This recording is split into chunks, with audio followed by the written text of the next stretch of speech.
Workshops everywhere. It took weeks to find your way around. But the workshops of every trade you ever heard of. Painters, sailmakers, coppersmiths, boiler makers, cabinet makers. I even learned a bit about French polishing off them. Harlow's was a fine place to work, but dangerous. Every ship cost a life, and there'd be lots of injuries beside.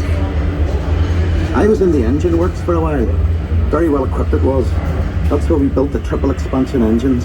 2 of them, each as high as a 3-story house. I worked in the frame bending shop.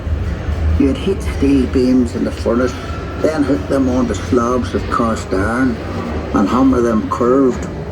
It was skilled work. You had to bend them more than you needed because the frame straightened out a little when it cooled.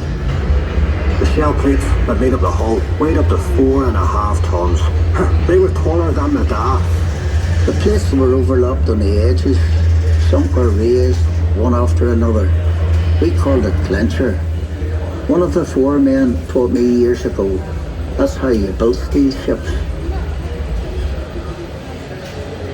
I worked as a heater boy. You had to heat the rivets on a wee plate.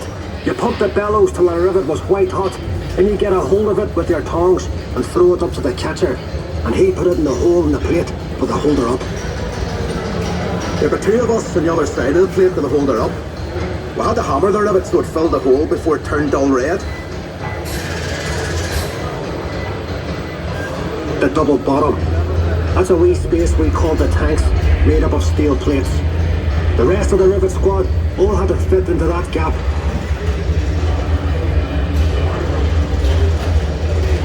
One of the foremen would check each rivet with a special hammer.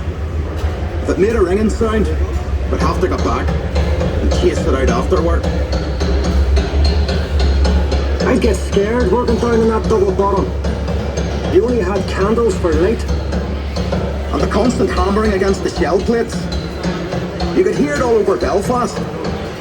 Some of those boys ended up stone deaf, so they did. We were paid 31 bob a week. The heater boy and catcher got 16 bob. But we all worked the same 54 hours. The upper deck was steel too, and part of the strength of the ship. There's no straight lines in a ship, and when you look down the weather deck, you can see the shear of the hull, but stop for reflection at sea.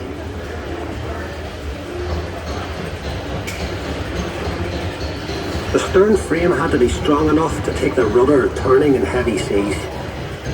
You'd have all these timbers and guy wires to steady the frame, and men scurrying around like ants under.